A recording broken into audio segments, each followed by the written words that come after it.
you.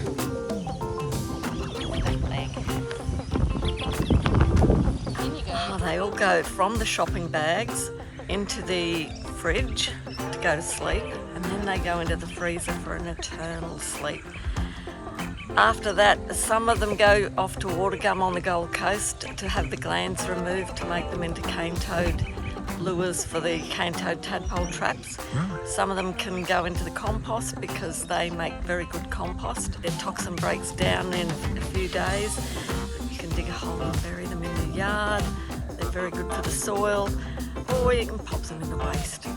Don't hit it with a golf club.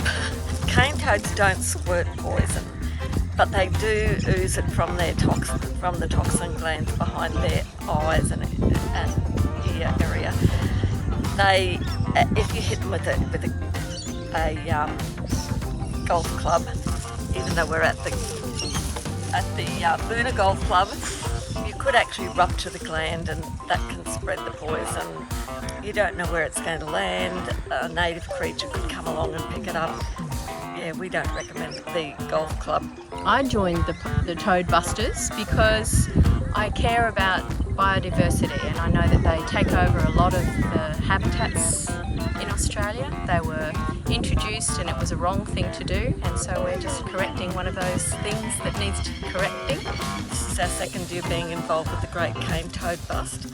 It's an event that's being held annually to really focus for a whole week at the end of January to try and remove as many cane toads as possible from the environment. Last year, after 3 days, we caught 4,000. This year, we've only got 400.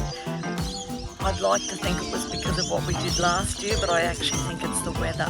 So the summer's not been so hot this year, and we've had a lot of rain, and they don't like to come out in the rain. So we're suspecting that we might get a few more early next month. It's such an easy way to make a difference.